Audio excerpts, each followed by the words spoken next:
श्री परमात्मने नमः। गुरुवायुपुराधीशं विष्णुं नारायणं हरिं वासुदेवं जगन्नाथं कृष्णं वन्दे जगद्गुरुं। हरिः ओम् श्रीगुरुभ्यो नमः। हरिः ओम्। శ్రీమన్నారాయణీయము ఏకాదశ స్కంధ పరిచ్ఛేదము 96వ దశకము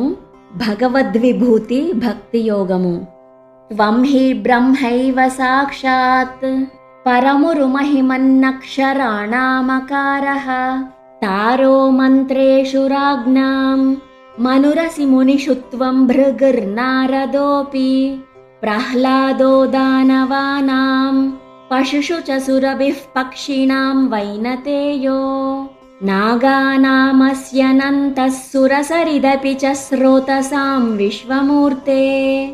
బ్రహ్మణ్యానాం బలిస్త్వం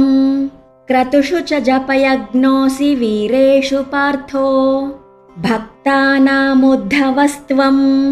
బలమసి బలినాం ధామ తేజస్వినాం త్వం నాస్త్యంతస్త్వద్విభూతేర్వికసదతిశయం వస్తు సర్వం త్వమేవ త్వం జీవస్త్వం ప్రధానం యదిహ భవదృతే తన్న కించిత్ ప్రపంచే ధర్మం వర్ణాశ్రమాణాం శ్రుతిపథ విహితం త్వత్పరత్వేన భక్త్యా కుర్వంతోంతర్విరాగే వికసతి శనకైః సంత్యజంతో లభంతే సత్తా స్ఫూర్తి ప్రియత్వాత్మకమఖిల పదార్థేషు భిన్నేష్వభిన్నం నిర్మూలం విశ్వమూలం పరమమహమితి త్వద్విబోధం విశుద్ధం జ్ఞానం కర్మాపి భక్తిస్త్రితయమిహ భవత్ప్రాపకం తత్ర తావత్ నిర్విణ్ణానామశేషే విషయ ఇహ భవేత్ జ్ఞానయోగేధికారః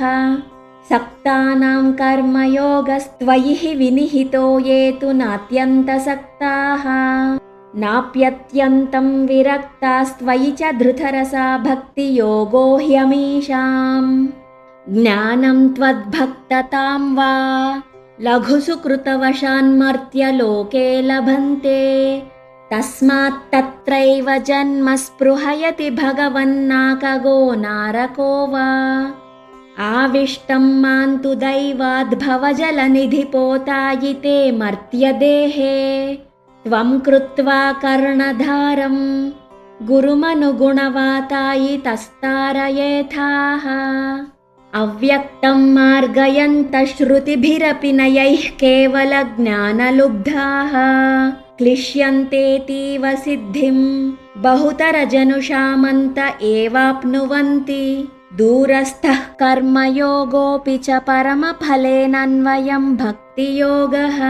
త్వామూలాదేవ హృద్యస్త్వరితమయి భవత్ప్రాపకో వర్ధతాం మే జ్ఞానాయైవాతి యత్నం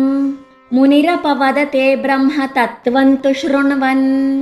గాఢం త్వత్పాదభక్తిం